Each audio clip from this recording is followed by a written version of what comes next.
বাইরে যদি হয় বৃষ্টি আর সাথে যদি থাকে খিচুড়ি তাইলে আর কি লাগে, তাই না? Hello, it's me Nabila. সবাই আশা করি ভালো আছেন, আমি আলহামদুলিল্লাহ ভালো আছি। বাইরে প্রচুর বৃষ্টি হচ্ছিল, তাই ভাবলাম যে খিচুড়ি রান্না করি। আর বাসায় ছিলাম আমি আর আমার কাজিন, তো অল্প একটুখানি রান্না করব যাতে একবেলা আমাদের দুইজনের হয়। এজন্য পরিমাণ মতো চাল নিয়ে নিছি, ডাল নিয়ে নিছি। বাইরে অনেক বেশি বৃষ্টি হচ্ছিল, তাই মজা লাগতেছিল। আর বৃষ্টির দিনে খিচুড়ি মানে একদম পুরা জমে যায়, এজন্য খিচুড়ি রান্না করার। আর আমি খিচুড়িটা খুব ভালো রান্না করতে পারি। এখানে আমি গরুর মাংসটা একটু পিচ করে নিচ্ছিলাম, যদিও পিচ পিচ ছিল। তারপরে এই যে বাইরে বৃষ্টি হচ্ছিল আর আমি সেই বৃষ্টির পানি দিয়ে মাংস টাংস সব ধুয়ে নিচ্ছিলাম। কি একটা অন্যরকম অনুভূতি না, যে বাইরে বৃষ্টি হচ্ছে আর সেই বৃষ্টির পানি দিয়ে রান্না বান্না সব জিনিসগুলো ধুয়ে নেওয়া যাচ্ছে।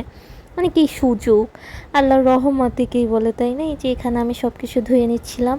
এই রান্না করতে করতে আমার সাথে খুব বড় একটা দুর্ঘটনা ঘটে যায়। আসলে এরকম একটা কাহিনী যে ঘটবে কল্পনাও করতে পারিনি। আমার সাথে কি হয়েছে, কেন হয়েছে সেটা জানতে অবশ্যই পুরো ভিডিওটা স্কিপ না করে দেখো, অবশ্যই জানতে পারবা। এই যে আমি এখানে রান্না বসিয়ে দিয়েছি, পেঁয়াজ টিয়াজ দিয়ে নিয়েছি। আমি খিচুড়িটা বরাবরই ভালো রান্না করি, বাসার সবাই আমার খিচুড়ির খুব ভালো প্রশংসা করে। অন্য কিছু রান্নাবান্না করতে পারি আর না পারি, বাইরে প্রচণ্ড বৃষ্টি আর এখানে আমি রান্না করতেছি। আমার কাজিন ছিল, গল্প করতেছি আর রান্না করতেছি, ভালোই লাগতেছিল। এই যে আমি এখানে সব মশলাগুলো দিয়ে নিয়েছি।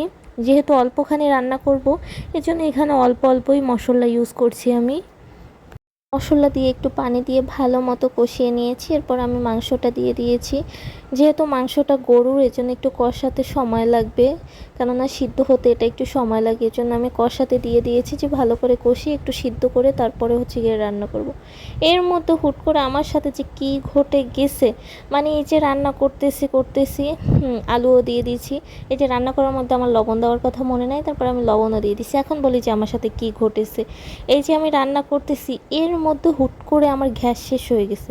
মানে কল্পনা করা যায়, রান্নার মধ্যে যদি গ্যাস শেষ হয়ে যায় তা অর্ধেক রান্নার পরে, আর বাইরে হচ্ছে প্রচুর বৃষ্টি। মানে বৃষ্টির মধ্যে আমি তারপর মাটির চুলায় রান্না করতে গেছি। মাটির চুলায় রান্না করতে ভালো লাগে ঠিক আছে, কিন্তু এই বৃষ্টির মধ্যে, মানে বৃষ্টির মধ্যে একদমই ভালো লাগতেছিল না। মাটির চুলায় হচ্ছে কি আগুন ধরতেছিল না, ফুইয়ে ফুইয়ে মানে আগুন ধরেছি, যেহেতু বাইরে বৃষ্টি বাতাস, এজন্য ঠিকভাবে রান্নাও করতে পারতেছিলাম না।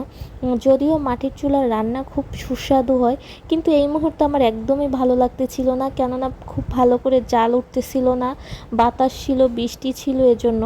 তারপরও হচ্ছে গিয়ে যেহেতু দুই বোন ছিলাম, গল্প করতেছিলাম আর রান্না করতেছিলাম, এনজয় করতেছিলাম, এজন্য সময়টা মোটামুটি কেটে গেছে, অতটা খারাপ সময় যায়নি আর কি। বৃষ্টিতে ভিজে ভিজে অবশেষে রান্নাটা আমার কমপ্লিট। সুন্দর একটা কালার আসছে, যেরকমটা চেয়েছি, আর খুব সুন্দর স্মেল। যেহেতু বৃষ্টিতে ভিজে গেছি, গোসল করবো, এই জন্য ভাবলাম যে লেবু নিয়ে নেই খিচুড়ির সাথে খাওয়ার জন্য। আমাদের বড় একটা লেবু গাছ আছে, এখান থেকে আমি 2-3টে লেবু নিয়ে নিয়েছি, খিচুড়ির সাথে খুব ভালো করে খাওয়া যাবে। এরপর আমি একদম বৃষ্টিতে ভিজে গেছি, গোসল টোসল করে এসে তারপরে খেতে বসি। এই যে এখানে আমি আমার কাজিনকে দিয়ে দিচ্ছিলাম। তারপরে এই যে খিচুড়ি খাচ্ছি, মানে কত কষ্ট করলাম, তারপরে খিচুড়িটা খাওয়ার পরে আমার মনে হচ্ছে না, আমার কষ্ট সার্থক। যাই হোক, ভিডিওটা এই পর্যন্তই। কে কোন জায়গা থেকে আমার ভিডিও দেখছেন, আর আমার চ্যানেলটা নতুন, এই চ্যানেলটা যারা যারা আসছেন বা আমার ভিডিও দেখছেন, অবশ্যই আমার চ্যানেলটা সাবস্ক্রাইব করে দিতে একদমই ভুলবেন না। আজকে এই পর্যন্তই, আল্লাহ হাফিজ।